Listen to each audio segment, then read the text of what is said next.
Time Sport. Résultats, infos, analyse. Toute l'actualité sportive est dans Time Sport tous les jours de 20h à 21h avec Bilal Nelman sur Beurre FM.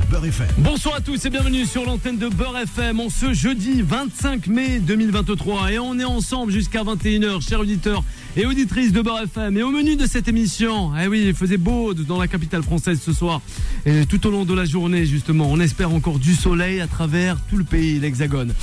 L'International des Milan est qualifié pour cette finale, cette fameuse finale tant attendue du côté d'Istanbul. Et oui, les Stambouliotes auront le plaisir et pas que de voir cette merveille entre l'Inter Milan face aux Mancuniens, les Sky Blue de Pep Guardiola. Attention à ces Italiens tout de même, Celtics ou le Heat en finale de NBA. Voilà, c'est la question que l'on se pose avec toute l'équipe de Time Sport. On va en parler ce soir, c'est promis. United et aussi son blues londonien. Et oui, cette équipe de Chelsea qui a été tout de même un peu refoulée sur la scène qui est le championnat de Première Ligue. On va voir avec toute l'équipe de Time Sport. On va rebondir sur cela au 01 53 48 3000. C'est le numéro du standard pour réagir avec toute l'équipe de Time Sport. Cette équipe de l'Inter peut-elle être la championne d'Europe selon vous? C'est la question, c'est le débat du jour que l'on vous pose, le 01 53 48 3000 pour réagir avec nous. D'ailleurs, on vous fait remporter un magnifique ouvrage, Stade Toulousain, l'art du jeu en mouvement, par un certain Gilles Navarro. C'est pas le commissaire, comme on l'a dit hier, mais c'est bien Monsieur Navarro.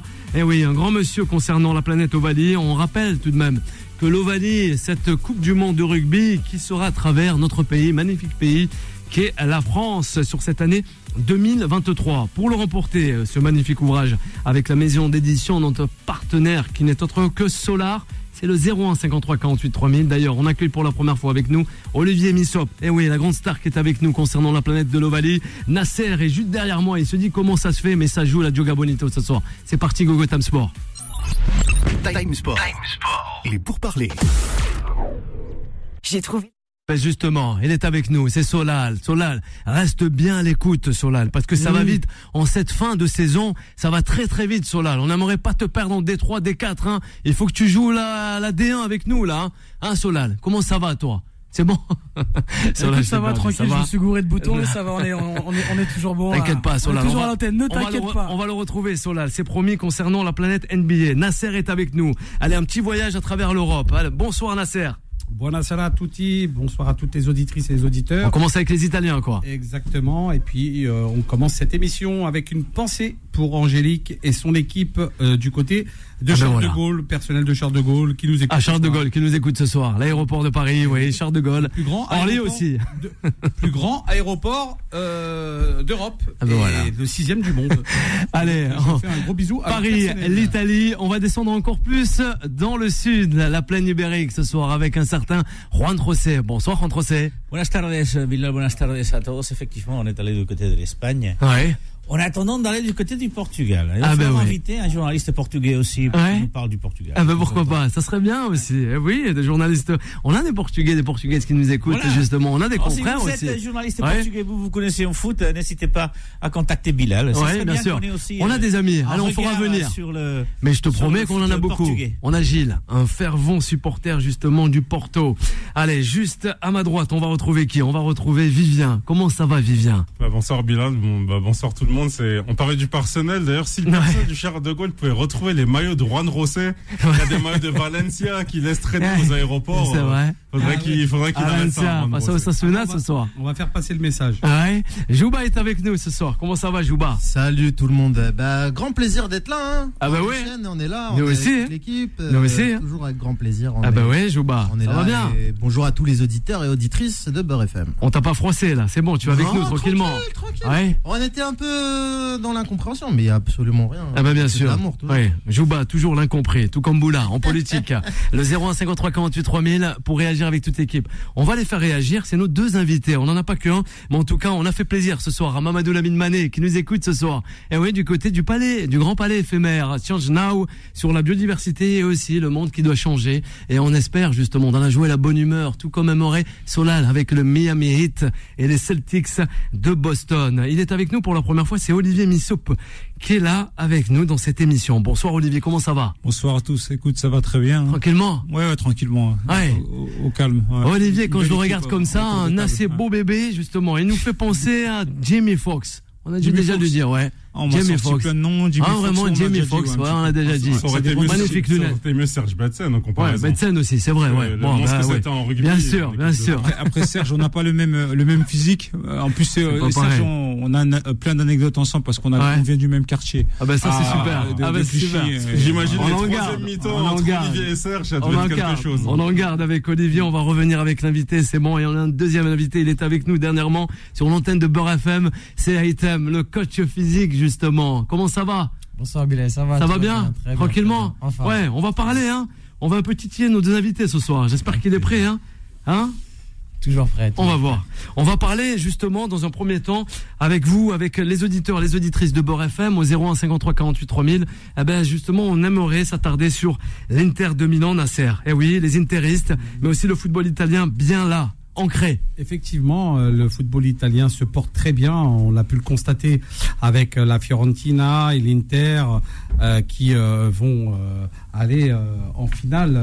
Il y a l'AS Roma aussi, j'allais dire, du côté de la Conference League, je crois, l'Europa League.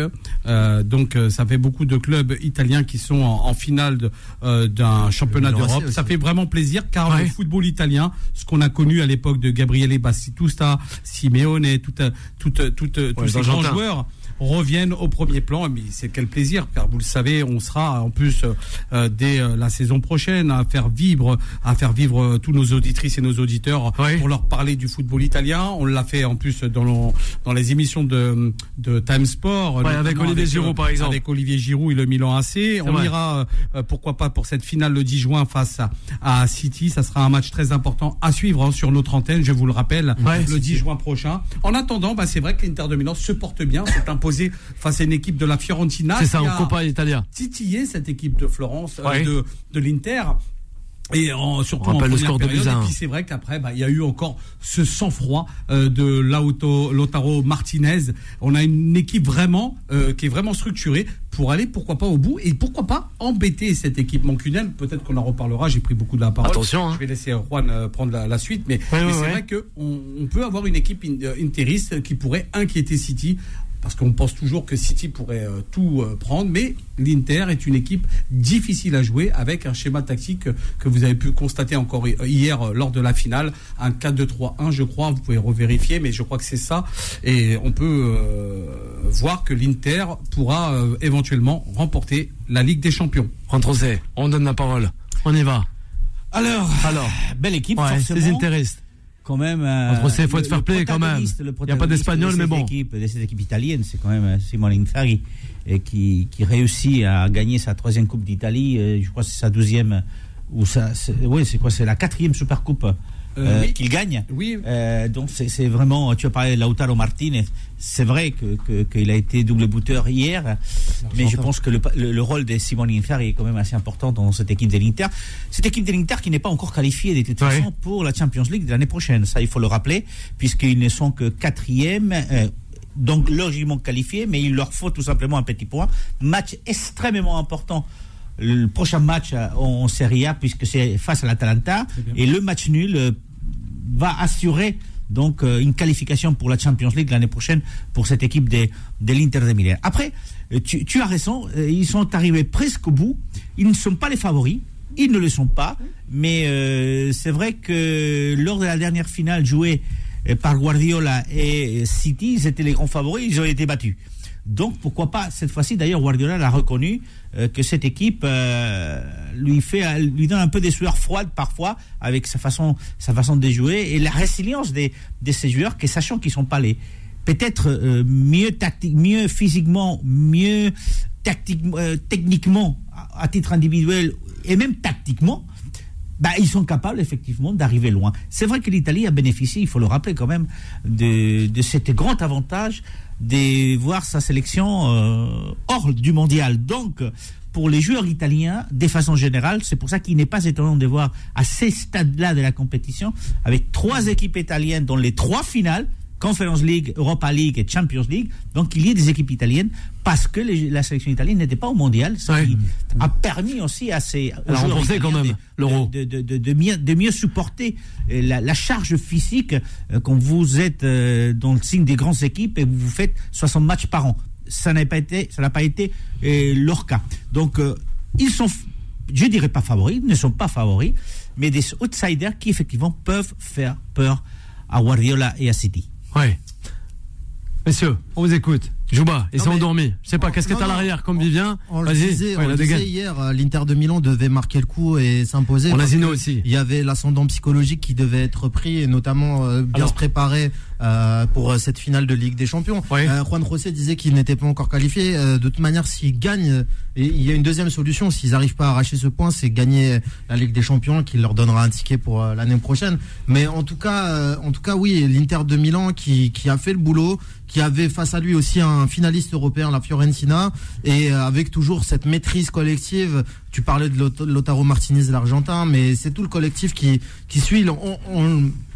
On constate vraiment un schéma de jeu qui va vers l'avant et vraiment des joueurs qui savent faire tourner l'effectif. Et là, hier, on l'a vu, c'est des très bons interistes qui ont été raflés ce titre qui était important pour eux. Je pense la Coupe d'Italie, il y a une vraie symbolique aussi. On sait qu'ici la Coupe de France c'est un peu mitigé. Il y a des clubs qui la jouent moyennement. Là-bas ils la jouent à fond, hein, l'Inter de toutes les équipes et la symbolique est forte. Ouais, la symbolique est forte. Alors juste de revenir après, je laisse la parole à nos invités. Bien sûr. Vas-y Nasser. C'est vrai que je me suis trompé parce que j'ai donné bien sûr le schéma tactique de la Fiorentina et en fait c'était en 3-5-2 avec bien sûr nos deux attaquants, hein, Lautaro Martinez et puis Dzeko, deux individus très dangereux qui vont inquiéter la défense mancunienne lors de la finale. Il faudra suivre cette équipe et on reviendra bien sûr pour parler dans le fond de cette composition équipe milanaise. Ouais, Olivier Missop justement avec nous, ancien international de rugby, qui nous fait l'honneur de nous assister dans cette émission qui est Sport 20h-21h. Une réaction peut-être sur les interistes, le football italien. C'est intéressant parce que moi j'ai survolé les matchs, je vous dis, mais les retours sont intéressants avec le côté Coupe du Monde qui a eu l'aspect mental aussi, le fait de pas jouer ces matchs-là qui sont très énergivores pour les joueurs italiens. J'avais pas pensé à ça et ça c'est très bien amené. Et puis après aussi le Manchester City qui a joué un match qui était peut-être pour une finale contre Madrid avant l'heure aussi, qui est aussi un truc très énergivore. Peut-être est-ce qu'ils se satisfaire de ça sur le deuxième match? Est-ce que ça a été leur finale? Mentalement on sait pas ça, il y a que eux qui savent. Mais c'est vrai que le côté de récupération mentale pour l'Italie déjà avec la Coupe du Monde, puis après un match qui était déjà presque gagné sur le retour à Milan pour l'Inter. C'est vrai que ça rééquilibre un peu. Je voyais pas ça comme ça, mais en écoutant un peu les différents Nasser. C'est intéressant d'avoir ces avis, parce que moi je m'occupe de tout le côté mental. Alors c'est pour ça que m'arrêter aujourd'hui on est beaucoup dans le mental, le physique, c'est intéressant. On va s'intéresser encore plus davantage concernant cela, le mental, mais pas que le haut niveau. Vivien, rapidement. Sur l'Inter, en plus de tout ce qui a été dit, je trouve c'est un peu, moi j'appellerais ça une équipe caméléon parce que je trouve que d'un côté, par exemple, ils sont capables de presser très très haut, mais aussi ils sont capables de subir un petit peu avec les principes un peu de compter. Et c'est pour ça que quand Juan José parlait de Guardiola, qui avait un peu des sueurs froides, c'est que finalement, moi, cette équipe, City, c'est pas si simple que ça de l'appréhender parce que en plus on prend de la qualité du banc. Enfin, quand on pense qu'un Lukaku il peut entrer par exemple à la 65e minute d'une finale Ligue des Champions et peut-être faire une différence, c'est assez impressionnant. Donc même si City est peut-être légèrement favori par rapport à la qualité technique des joueurs, sur un match, la pression des Citizens de décrocher la première Ligue des Champions va quand même revenir et forcément, si l'Inter arrive à rester dans le match et à pas prendre un bouillon un petit peu comme Madrid, il y aura de quoi faire. Ouais, Juan José, rapide, Juan José, avant la pause. Le dernier match en élimination directe perdu par l'Inter, c'était en 2020-2021, la saison 2020-2021, c'était face à Liverpool. En élimination directe, depuis non perdu aucun match en élimination directe. L'Inter. Allez, vous restez avec nous, on revient, c'est promis avec nous, deux invités de ce soir sur l'antenne de Beurre FM. Time Sport revient dans un instant. 20h, 21h, Time Sport avec Bilal Nenman sur Beurre FM. Et on le dit à toutes les auditrices et les auditeurs, attention, parce que Solal, c'est l'un des meilleurs réalisateurs sur le PAF, voilà. En live, hein, il est toujours là, Solal. Le Miami Heat, on va voir. On le laisse déconner un peu, ça c'est promis, mais on verra si à 21h, on le retrouvera avec Vanessa jusqu'à 23h, c'est promis. Vas-y, Vivien. Non, il y a un truc très important, c'est qu'il faut dire que Solal a beaucoup de succès en Angleterre. Ah oui, arrête, Vivien, arrête. Il va déjà être courtisé, donc on a de la chance d'avoir sur Beurre FM, on profite. Eh ben oui, sur la place londonienne, tout comme Mourad aussi, hein. Aïe aïe aïe, Mourad aussi, il est très coté, non pas que avec les Gunners d'Arteta, Juan José. Ouais, Juan José, il faut qu'on t'entende ce soir, hein. On a Yacine qui nous écoute. C'est pas parce qu'il y a plus de clubs en Coupe d'Europe, notamment dans la Champions League. C'est vrai que Manchester n'a jamais gagné. Manchester n'a jamais gagné une Champions League. Ben ils sont déjà à 3 a priori du côté de l'Inter de Milan. Mais il y a aussi un autre aspect qui est intéressant. On en parlera peut-être. Alors, on va en parler tout à l'heure. C'est justement le fait que les Italiens ont joué peut-être moins de matchs, mais en même temps, la dynamique psychologique chez Manchester est beaucoup plus forte parce que ils ont déjà raté une finale. C'était face à Chelsea, où ils étaient les grands favoris de cette finale, parce qu'ils sont déjà champions d'Angleterre, ils ont déjà gagné la Première Ligue, et parce que c'est le dernier match de leur saison.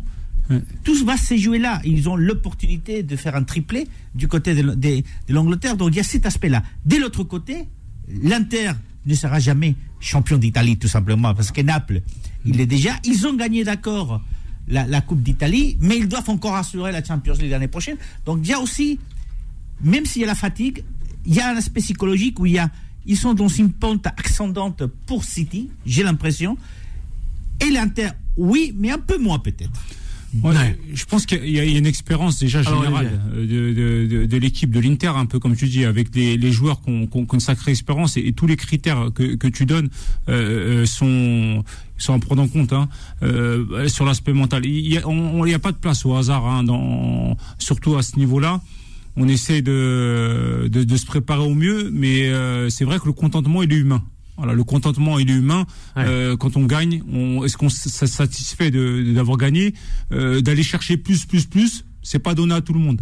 Voilà, dans les stats, il y a que 5 à 7% des joueurs qui arrivent à performer pendant plus de 10 ans. La moyenne, c'est 1 an et demi, 2 ans de performance en général chez les professionnels. Et ça c'est dans le foot, mais dans tous les sports. Parce que le contentement arrive. Voilà. Après, c'est au manager d'essayer d'anticiper tout ça. D'accord. Voilà, cette satisfaction des résultats passés pour aller sur des futurs objectifs. Et puis aussi, il y a le côté petit poussé de l'Inter. Voilà, quand tout le monde te dit que Manchester est favori, il n'y en a pas beaucoup qui mettent l'Inter devant. Toi, t'as envie, moi, quand j'étais joueur, quand on avait ces postures, on a envie, c'est un autre état d'esprit. Voilà, c'est vrai que tout ça rentre en compte. On va parler justement à l'instant de tout cela concernant les athlètes et pas que. On y va. Time Sport. The Special One. Olivier est avec nous ce soir, comme on l'a annoncé en introduction, avec Item, 2 invités de marque sur le plateau de Beurre FM. C'est vrai, avec nous, on a Jouba, on a aussi Nasser. Eh oui, notre légende Nasser avec Juan José et Vivien. Un petit clin d'œil aussi à Lamine qui se reconnaîtra, voilà, avec nous dans ce studio. On va aborder le cas concernant la planète. Eh oui, des athlètes. Comment devenir un grand athlète? Comment peut-être avoir ce fameux mental? Hier, on en parlait avec un coach mental qui n'est autre que Aurélien Duarte, qui est avec nous dans cette aventure qui est Time Sport sur l'antenne de Beurre FM et qui parlait, voilà, c'est vrai qu'il faut avoir ce mental d'acier, mais aussi se surpasser avec, pourquoi pas, une bonne osmose avec sa famille, avec ses amis, avec peut-être la direction de son club, avec son entraîneur, avec tout le monde, quoi. Est-ce que ça y fait, messieurs? Olivier, Item, justement, pour devenir le meilleur, sans trop en faire. Tout rentre en compte. Après, moi, ça fait 5 ans que j'ai arrêté le rugby et je me suis concentré après ma carrière que sur ça. Voilà, sur l'aspect mental des sportifs. Pourquoi on a ce contentement déjà humain? Ça, c'est général. Ça, c'est pas que dans le sport. Et pourquoi il y en a que très peu qui performent dans le temps. Les centres de formation, sur 100, il y a que 7% qui arrivent à devenir professionnels. Ça, c'est une réalité. Après, dès qu'ils passent professionnels, on revient à 100. Eh ben, il y a que 5 à 6% de joueurs qui arrivent à performer plus de 2 ans. Voilà. Après, aussi, ils vont de club en club, les joueurs. Voilà. Ça, et ça, c'est un constat. Et on peut regarder dans tous les sports. C'est une réalité. tout ça, ça rejoint le travail, l'abnégation, la force mentale. Aussi. Mais je pense qu'il y a un fond quand même de petits, de joueurs qui vont avoir la capacité de progresser d'année en année. Benzema, on le prend au début de carrière, il a progressé tous les ans. Voilà. Pourtant, c'était pas c'est un joueur qui est très talentueux, bien sûr, mais c'est pas Messi, par exemple. Voilà. C'est peut-être un peu inné. C'est pour ça qu'on le travail, le choix, les sacrifices, tout est lié en fait pour aller sur une carrière longue et d'être performé dans le temps. Et est-ce qu'on a tout le monde a la capacité de faire ça? Ça rejoint aussi la société où il y a quelques patrons, il y a quelques managers et il y a les employés. Et dans le sport, c'est exactement pareil. C'est ça. Aitem, on est un peu à l'image de son commandement. Moi, je reviens un peu sur ce qu'il a dit par rapport à Benzema et Messi et en fait on voit ici en fait que le cas il est vraiment complètement distinct parce que on voit aussi un joueur qui a travaillé en fait pendant de longues années pour être là où il est aujourd'hui et donc en fait on a parfois aussi l'aspect mental qui va venir en fait devancer les qualités en fait d'un footballeur ou par exemple d'un sportif. Donc le cas Messi c'était plus un génie. C'est-à-dire que ces qualités font en sorte que le côté mental, c'est pas quelque chose en fait qu'on va voir en premier, parce que son génie fait en sorte que c'est la seule chose qui sortira en premier et rien d'autre. Mais par rapport en fait aux sportifs de base, je pense qu'aussi il y a un accompagnement, une cellule d'accompagnement aussi qu'il faudrait mettre en place pour accompagner en fait tous ces joueurs-là, parce qu'on sait qu'il y a des joueurs talentueux aujourd'hui qui malheureusement en fait n'y arrivent pas parce qu'ils n'ont pas cet accompagnement en fait mental et c'est quelque chose qui manque cruellement aujourd'hui dans le sport. Donc intéressant. J'ai quand même l'impression qu'il y a c'est plurifactoriel, qu'il y a vraiment aussi le facteur chance ou destin aussi qui rentre là-dedans, parce que comment expliquer Hatem Ben Arfa n'est pas réussi alors que Benzema lui a réussi, c'est peut-être le travail qui n'a pas été au rendez-vous. Enfin il y en a plein, même Marvin Martin à l'époque c'était un gars qui a été promis. Zidane. Voilà, on parlait du premier carrière comme Zidane. Excusez-moi. Exactement, du futur Zidane. Mais voilà, mais tu vois, il y a là, je vois bien l'aspect mental, c'est super important, mais il y a aussi, c'est tellement plurifactoriel, j'ai l'impression, la réussite, que c'est compliqué de dire que le mental représente tant, que le travail représente tant. Il y a vraiment ce facteur chance ou facteur destin aussi qui influe, et je sais pas comment vous aussi, vous arrivez à leur dire que même si vous êtes des travailleurs acharnés, si vous avez un mental acharné, même si vous avez du talent, des fois ça peut ne pas marcher. Alors, non, moi, j'ai un commentaire avec nos invités. Il y a un commentaire forcément.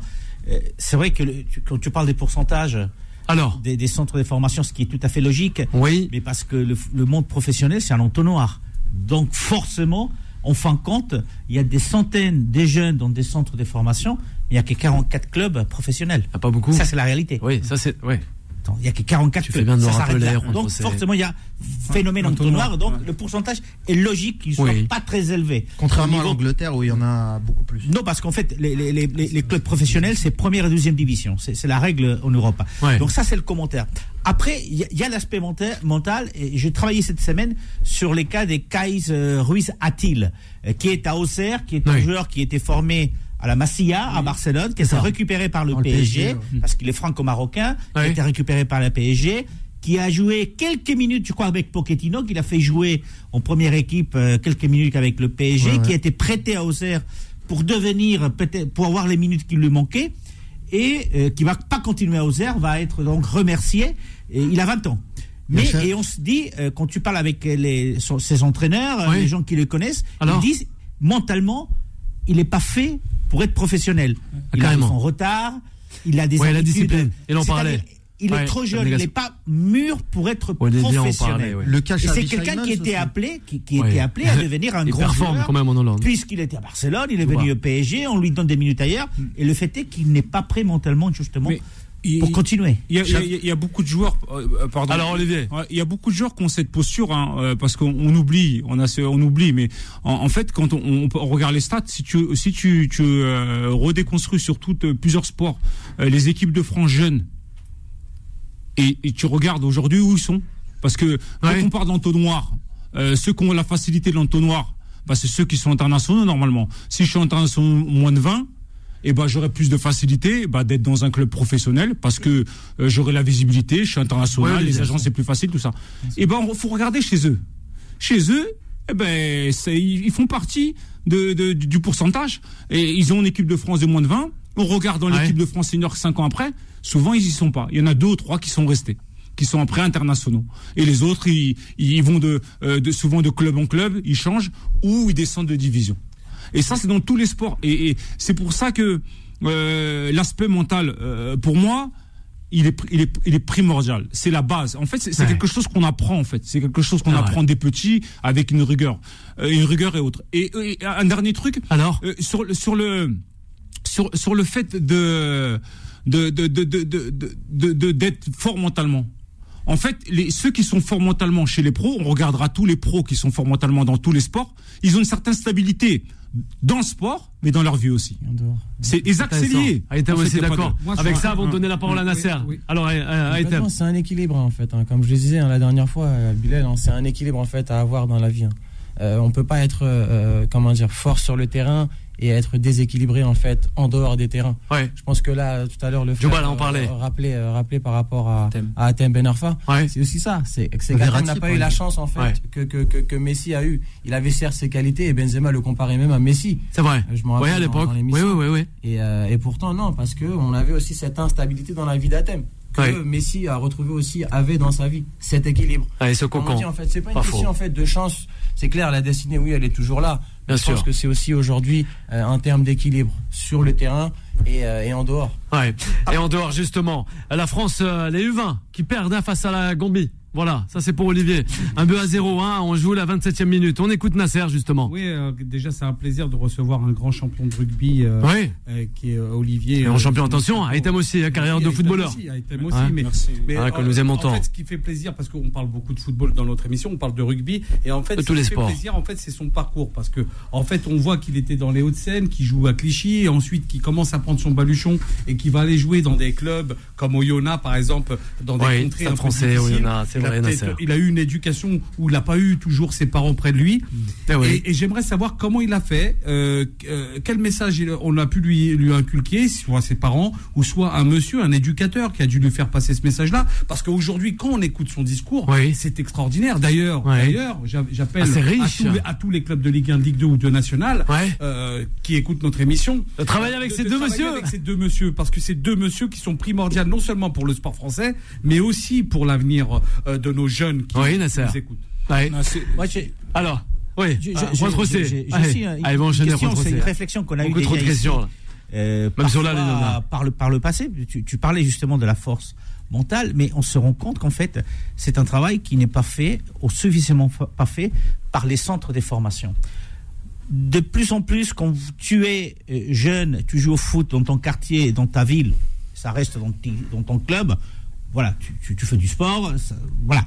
Quand tu vas au centre de formation, là tu commences à te dire peut-être que j'ai une opportunité. Et j'ai l'impression que depuis une quinzaine d'années, il y a bien sûr le fait qu'il y a des agents, il y a des observateurs, il y a des plus en plus jeunes, tu as des gens à côté de toi qui essayent de te diriger. Mais j'ai l'impression que les centres de formation aujourd'hui ne préparent pas justement à ces joueurs-là à être peut-être des professionnels, mais ils ne le préparent pas à ne pas l'être. Exactement. C'est exactement parce qu'il y a énormément de dégâts. Et deux invités interviennent. C'est vrai, Nasser. Les invités interviennent, mais c'est vrai qu'il y a énormément de dégâts, j'allais dire psychologiques, psychiatriques. On en parlait, Nasser, même avec toi la dernière fois. D'ailleurs, j'en suis avec Mourad, avec Yassine, avec Boula. Malheureusement, j'ai pas pu faire carrière parce que c'est pas la ligament croisé, Nasser. Qui était pas sérieux quand j'étais plus jeune, quand j'étais au centre de formation. Et aujourd'hui, on fait autre chose. Mais heureusement qui sont là et on va les écouter. Voilà. On a une réaction. C'est le réalisateur. Ah oui, il parle beaucoup ce soir, Solal. On écoute. Solal, vas-y. Bonsoir à tous. Ça va faire beaucoup de questions, mais il y en a vraiment une qui m'intéresse et qui peut sembler bateau peut-être dans vos métiers. C'est une question qui a un rapport avec la vraie vie. Il y a un lien très très proche entre guillemets. C'est une question vous avez dû vivre des échecs dans votre vie.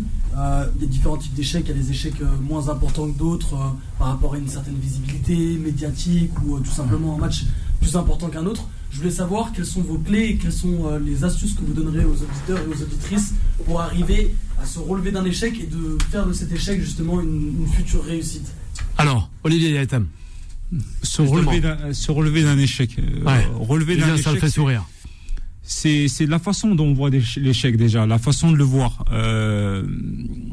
c'est comment on se projette avec cet échec et est-ce qu'on s'est et vous avez posé la bonne question, c'est d'anticiper cet échec peut-être aussi. En fait, comment un échec arrive? Est-ce qu'on a eu les clés toutes les clés possibles pour aller vers l'objectif? C'est ça qu'il faut regarder d'abord. Si on n'a pas fait tous les efforts nécessaires, les échecs peuvent arriver. Et pour se relever d'un échec, c'est déjà se remettre en question déjà personnellement sur soi, pas sur ce qu'il y a à côté, parce que souvent on entend j'ai eu un mauvais entraîneur. Non. Au bout d'un moment, si tu as cette abnégation et tu travailles tout ça, même si l'entraîneur ne t'aime pas, tu vas jouer. Voilà. Et ça, c'est une réalité. Et ça, c'est quelque chose qui se transpose au travail. En fait, il faut justement, pour les travailleurs qui nous écoutent ce soir, se questionner sur nous. Est-ce qu'on fait les choses à 100%? Est-ce qu'on se donne? Et il y a un truc qui enlève souvent la qualité d'une personne. Et on a parlé de pas mal de joueurs et tout. C'est l'ego. Quand on a un ego surdimensionné et qu'on sait plus se remettre en question. Et ça arrive même aux entraîneurs. On a vu des entraîneurs des fois qui avaient trop d'ego. Bien sûr. Et en fait, après, ils pensent que tout vient d'eux. On a Jouba aussi ici. Exactement. Et voilà. Et tout ça, quand ça se rejoint, souvent, on se rend compte que c'est nous qui nous sommes trompés sur pas mal de choses. Et après, on se relève. Après, avoir une méthode, il faut savoir comment déjà on a chuté. Échanger, déconstruire un peu la chute, et puis après pour aller chercher, pour se relever. Mais après, sans savoir comment on a chuté, pour moi c'est difficile de donner des solutions et d'aider quelqu'un pour se relever. Mais il faut avoir de l'abnégation. Très intéressant, toutes ces réflexions assez positives. Voilà, ça c'est Younes qui nous écoute ce soir sur l'échec. Ça, il faut avoir cette vision positive, ça construit, et c'est aussi la clé. Merci messieurs. Voilà, ça c'est Younes, un auditeur Beurre FM. Réaction avec Haïtem et aussi Vivien avant la pause, la dernière, et repartir sur le football anglais. Ce que notre invité pourrait nous expliquer, c'est tu as joué dans 5 clubs en 12 ans. Est-ce que tu pourrais, j'expliquais même plus déjà. Est-ce que tu pourrais nous expliquer justement dans le rugby, un milieu justement, il n'y a pas les moyens du foot. Comment est-ce qu'on peut pour rester concentré et discipliné? Et la dernière question, c'est est-ce que tu préfères le Racing 92 ou le Stade Français? Tu as joué dans les deux. Voilà, il aime bien taquiner, il le fait à chaque fois. Il faut se mouiller. Moi, je me mouille, il n'y a pas de problème. Là-dessus, je vais répondre d'abord à la question. Non, moi, dans chaque club, mon souvenir de tout ça, c'est d'avoir rencontré beaucoup de gens. Voilà, d'abord, de rencontrer des gens du monde entier. Et c'est le seul truc que je garde. Parce que tous les clubs, on peut parler de noms, de clubs, de Real, Barcelone, ce qu'on veut. Mais en fait, c'est les gens que tu as rencontrés dans ce club-là. C'est eux, tu te rappelles. C'est pas le club, il est là, il sera toujours là. En fait, mais c'est qui est derrière. Est-ce qu'un entraîneur t'a marqué, par exemple? Exactement, c'est ça, c'est ça. Et puis des joueurs aussi, des fois. Et quand tu crées des liens, ça veut dire que tu peux pas préférer un ami que tu as eu au Racing qu'un ami que tu as eu au Stade Français. C'est des relations que tu as. Et j'ai aimé toutes ces relations que j'ai eues dans tous ces clubs, et c'est ce qui fait ma personne aujourd'hui, ma richesse. Est-ce qu'un entraîneur t'a marqué plus qu'un autre, par exemple? Ouais, après c'est les relations, ça c'est les relations humaines, bien sûr. Moi, Urios, on avait une relation particulière à Oyonnax. C'est quelqu'un qui m'a vu déjà jeune une première fois, qui m'a aussi aidé à me construire. Et puis après, il m'a rappelé, je suis revenu dans ce club. Et puis j'avais une autre beaucoup plus d'expérience il s'appuyait sur moi différemment. L'expertise, elle était là. Voilà. Et il y a toujours ces échanges qu'on peut avoir avec les joueurs et tous les entraîneurs. J'ai appris de tous, et j'ai une très bonne relation avec tous les entraîneurs parce que j'étais dans l'acceptation. Qu'est-ce que j'ai mal fait. Voilà. Même si des fois, il faut l'être avec Olivier Haïtem, moi aussi, hein. C'est pareil. Complètement. Je suis entièrement d'accord avec le frère, parce que c'est aussi une remise en question qu'il faut se faire tous les jours. Si on veut progresser dans la vie, c'est aussi ça. C'est une remise en question constante. Et concernant en fait la question de Solal, par rapport aux échecs, en fait, c'est ce que je me disais en fait, c'est de ne jamais rester en fait là où on est tombé. Bien sûr. Si je reste là où on est tombé, en fait, c'est là en fait que je me dirais où ça va être un échec. Donc je rebondis et j'essaie d'aller de l'avant, mais surtout en fait d'apprendre de mes erreurs et de ne pas remettre en fait, comme M. Missoub disait juste à l'instant, de remettre en fait la faute sur les autres. C'est de se dire en fait qu'est-ce que j'ai fait de mauvais, qu'est-ce que j'ai fait pour repartir. Pour repartir en fait et faire les choses différemment.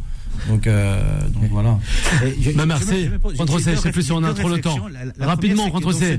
J'aurais aimé avoir Abdel qui pour Time Sport suit les jeunes Justement. Et nous écoute, il sera là demain, Abdel, voilà, malheureusement. Son ressenti. Aïe, oui. Et d'habitude, il est là le jeudi. Mais là, il n'était pas là, Abdel. Olivier, t'as pas choisi. Ah bah oui. Et pour te revenir à Nasser. Rapide. À Nasser rapide, Olivier. À ce qu'il disait tout à l'heure. Moi, j'ai compris en fait que le côté d'accompagnement mental, il suffisait pas. Moi, je suis chief performer officer. Je m'occupe de la performance mentale des gens. C'est-à-dire que des fois, j'amène des vérités. Et c'est ce qu'on disait tout à l'heure, de savoir que tu peux ne pas réussir. Mais tu peux ne pas réussir, pourquoi ? Parce que tu vas pas faire ça ou ça. C'est-à-dire d'amener des solutions dans toute chose, tout aspect mental. Si tu sors, tu auras plus de mal de réussir si tu sors le soir. D'amener des réalités, faire conscientiser les gens. Faire comprendre les gens tout simplement. Pourquoi je suis là. Pourquoi je fais ces efforts, pourquoi je joue, qu'est-ce que je veux faire. Voilà, et c'est vous êtes là parce que vous êtes un exemple pour toutes et toutes. Voilà, tout comme Item. Nasser, on va revenir, c'est promis. Oui. Mais il a toujours pas choisi. C'est ça. Il t'a carotté. Hein non. Ça se voit, il va être invité dans les deux, les petits fours, les rencontres. Allez, vous restez avec nous, une dernière pause et on revient rapidement avec le football anglais, c'est promis. Time Sport revient dans un instant. 20h, 21h, Time Sport avec Bilal Nenman sur Beurre FM. Et de retour sur l'antenne de Beurre FM, 20h40, toujours là en live en ce jeudi 25 mai avant d'accueillir Vanessa 21h, 23h en compagnie de Haïtem Amrouni avec nous sur cette antenne pour la seconde fois et aussi sans oublier la première fois dans cette émission, Olivier Messub qui est avec nous, voilà, tranquillement. C'est bienveillant ce soir avec Juan Trocé, avec Nasser aussi, Nasser, ce globe-trotteur, consultant Beurre FM, Time Sport, que l'on trouve du côté de Riyad, en passant par peut-être Bratislava ou encore même Bastia. Qui nous passons? Bastia, on nous écoute du côté de Bastia, Nasser. Oui, Bastia, c'est le 90.8 sur la bande FM. Exactement. Le 01 53 48 3000. Allez, on y va. Time Sport. La parole des sociaux. Nasser, on aborde un match ce soir face justement aux Blues. C'est le petit coup de cœur de la rédaction de Beurre FM et notamment de l'équipe de Time Sport. C'est Manchester United qui rencontre le club londonien. Et oui, Chelsea, peut-être dans le ventre mou en championnat. Ces deux clubs. On t'écoute. Deux clubs un peu malades qui se retrouvent sur le stade des rêves. Deux grandes équipes européennes, Manchester et United et Chelsea. Deux équipes avec deux schémas différents, mais on va avoir malgré tout des buts et on devrait se régaler dès ce soir 21h. Il y a un enjeu quand même pour c'est le teaser de Nasser. C'est vrai que Chelsea, le poste Abramovich, le milliardaire russe, a été très compliqué. Les gens qui ont racheté les Américains, c'était mieux qu'on avait le russe ont eu du mal à reconsolider un vrai effectif après le départ du milliardaire russe, on le disait. Mais Manchester doit assurer une place en Ligue des Champions. Ils doivent aller de l'avant et ils savent que comment non, vas-y. Non, et donc voilà, il y a quand même un enjeu pour Manchester. Après, c'est vrai que Chelsea, c'est le symbole. Là, ce match-là va clairement s'inscrire dans cette dynamique très mauvaise, cette mauvaise spirale de Chelsea cette saison. Ils sont que 12e du championnat. Vous rendez-vous compte. Il n'a pas toujours été licencié. Ouh là là, c'est pas normal, dites donc. C'est vrai. On est là toujours à critiquer d'autres entraîneurs. D'entraîneurs français peut-être. Galtier à la porte. Selon certains nous disent. Oui, certains. Xabi Alonso. Vas-y.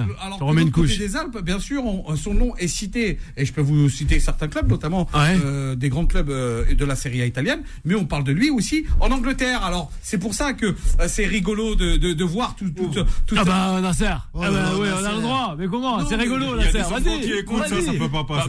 Oui, mais vas-y, Nasser. Vas-y, mais arrête, lui. Tu vas voir après qu'on va parler de NBA. En tout cas, je vais vous donner et vous communiquer quand même les compositions des équipes parce qu'elles viennent de tomber avec deux schémas tactiques différents dans le stade des 4-2-3-1 pour des rêves. Bien sûr. Allez, on va donner la composition de l'équipe mancunienne dans les buts, bien sûr, DGA avec une défense à 4, Van Bies, Varane, Lindelof et Shaw. Bien sûr, avec un milieu de terrain que vous retrouvez 2-3-1 avec Casemiro, Eriksen, Anthony Fernandez, Bruno Fernandez que vous connaissez tous, Jadon Sancho et bien sûr devant c'est Martial le français. Voilà, je laisse quelqu'un d'autre pour donner la composition de l'équipe de Chelsea. Est-ce qu'il a? Allez, non, il n'a pas.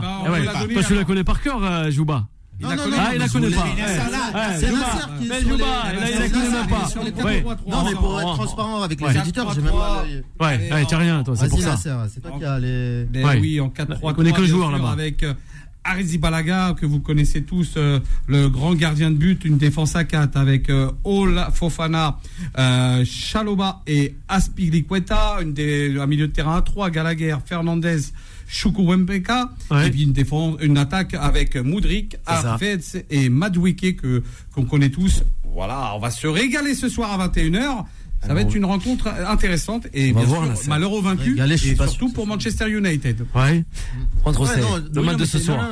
Vas-y, je suis tout à fait d'accord avec lui. C'est vrai que ce match, entre guillemets, en retard, bénéficie à Manchester parce qu'en cas de victoire, il resterait juste une journée derrière et ils seront donc, avec la victoire ce soir, qualifiés au Big Four en Champions League. Ce qui n'est pas parce que il faut rappeler que Liverpool est juste derrière à 3 points. Donc, en cas de défaite pour les Mancuniens, Liverpool pourrait les rejoindre lors du prochain week-end, le 28 mai, vendredi demain.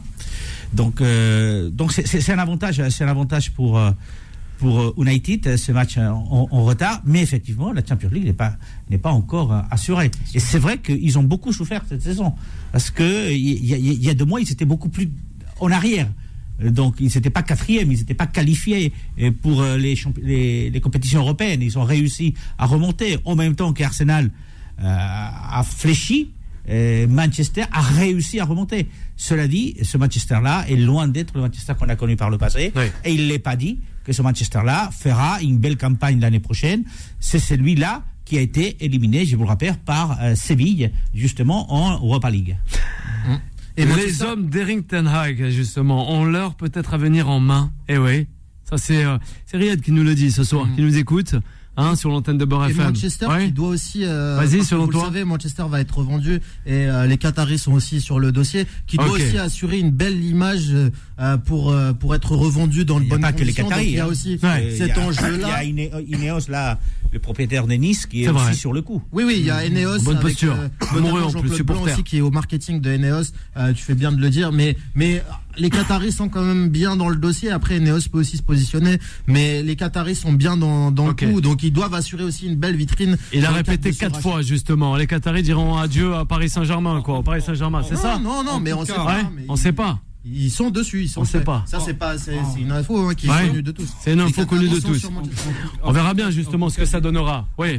En tout cas quoi. On constate quand même que M. Ten Hag n'est pas aussi menacé qu'on a pu le constater avec Galtier, malgré qu'il a eu des joueurs dans cette équipe mancunienne. C'est pour cette raison qu'il faut laisser les entraîneurs travailler. Mais les Anglais laissent le temps, quelquefois. Exactement, on en a parlé, vous le savez. 6 ans pour Pep Guardiola. Voilà, Pep Guardiola, il a attendu. Ah bah oui, tu me regardes comme ça après le procès. Bah oui. Il faut laisser travailler. Olivier a été mis nous dit. Je demande un petit peu d'indulgence à un entraîneur et notamment à un entraîneur français qui dirige quand même une grosse cylindrée du championnat de France. C'est pour cette raison que Lamine aussi est d'accord avec toi. Je souhaiterais qu'il fasse une seconde année. Tu dis ça parce qu'il est Marseillais. Je suis convaincu que alors Olivier, les états d'esprit, les postures individuelles de tous les athlètes, ça doit être géré par quelqu'un. Au-delà de l'entraîneur qui a beaucoup de travail sur la composition d'équipe, la tactique et autres. Voilà, la gestion des états d'esprit, de tout ce qui est en dehors aussi du sport. Il faut qu'il y ait quelqu'un qui gère ça, voilà, qui ait travaillé pour ça, qui soit concentré que sur ça et qui va gérer ça, qui va avoir la bonne communication avec X et Y pour amener tout le monde à performer. Oui. Voilà. Ça me rappelle un poste dont on a parlé ici par le passé. Alors c'est quoi? Julien Escudé qui est à Séville et dont son rôle très spécifique était de suivre les joueurs de Séville qui étaient prêtés et donc qui étaient dans d'autres clubs. Alors son rôle était d'aller les voir, de leur dire: tu es prêté peut-être cette saison, mais on est avec toi, on te suit de près, tu vas pouvoir revenir. C'est vrai qu'il doit y avoir quelqu'un à l'intérieur du club pour ceux qui sont dans le club, mais Séville avait innové justement, créant un poste avec Julien Escudé, donc pour aller suivre les joueurs prêtés et qu'ils aient la sensation. Il est d'accord aussi avec toi. C'est la cohésion. C'est prêté, mais t'es pas abandonné. La cohésion, c'est super important, notamment à ce niveau-là de la compétition. On parle de joueurs qui sont professionnels, qui s'entraînent tous les jours et qui vivent ensemble tous les jours. C'est surtout ça. Il faut gérer les égos. Il faut qu'il y ait, je pense aussi, ça c'est délaissé par nos structures aujourd'hui. C'est vraiment l'aspect, tout ce qui va être autour de la cohésion. Ça regroupe regroupe le mental, mais ça regroupe aussi vraiment tout ce qui est savoir-vivre ensemble. Et ça dépasse le mental aussi. Alors, je vous donne un dernier exemple concernant le mental. Excuse-moi, Bilal. Avant de parler de basket. Avec, bien sûr, notre international géorgien, Georges Mikotadze, qui a été prêté à Seraing, un club, on va dire, pas très connu du championnat belge, et qui a eu cette force mentale pour revenir du côté du FCBS, meilleur buteur de la Ligue 2, international géorgien, et qui est bien sûr attendu du côté du Milan AC.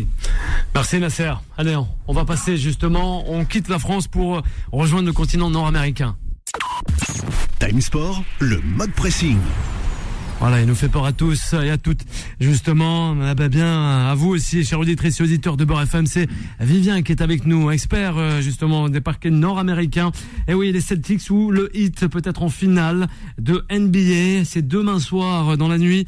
C'est ce soir. Non, c'est ce soir, cette nuit, excusez-moi, à 2h30 du matin, où les Celtics de Boston rencontreront justement le Miami Heat. Attention, parce qu'on a un supporter du Miami Heat ce soir, c'est le réalisateur Solal. On t'écoute, Vivien. Justement, pour Miami, c'est le plus dur maintenant commence parce que ils ont réalisé 3 matchs assez exceptionnels alors qu'ils étaient totalement outsiders. Mais maintenant, au match 4, Boston, qui était largement favori de la NBA pour gagner le titre de cette saison, ils ont retrouvé une assise défensive, ils ont réussi à provoquer beaucoup de pertes de balles de Miami. Donc, on est dans une situation où Miami mène 3-1, mais maintenant, il faut décrocher cette 4e victoire pour aller en finale NBA. Et ça va pas être facile parce que Miami doit jouer à Boston cette nuit avec un joueur en moins qui s'appelle Gabe Vincent, qui a amené beaucoup de points. Il est forfait pour ce Game Sense. Et donc moi je dirais pour les auditeurs, moi je m'attends à ce que Boston gagne le match cette nuit, c'est-à-dire que Boston revienne à 3-2. Mais je verrais bien Miami quand même aller en finale NBA avec le match 6 à domicile, peut-être profiter de l'ascendant du public. Ce qui va être important pour Miami, pour moi, c'est quoi? C'est vraiment d'avoir de l'adresse, c'est ce qui a beaucoup manqué. Sur les 3 premiers matchs, ils shootaient notamment à 3 points, des pourcentages presque à 45%, et là, au match 4, ils sont tombés à 25%, donc ça va vraiment jouer sur ça, parce que sinon, individuellement, les Celtics sont quand même meilleurs, et surtout, la belle histoire, c'est qu'on a 2 joueurs fabuleux qui sont à la recherche de leur premier titre. Jason Tatum. Justement, la pierre angulaire de cette équipe, faut pas l'oublier, c'est les Celtics. Oui, qui était très discret. Les Celtics, je pense ils étaient un peu trop cool pour moi les 3 premiers matchs, mais ils ont mis beaucoup plus d'intensité le 4e match. Ils ont gagné vraiment ce qu'on appelle les ballons 50-50 et donc là, je m'attends à voir une série beaucoup plus serrée et cette nuit, je ne serais pas surpris même que Boston s'impose assez largement. Carrément. Ouais.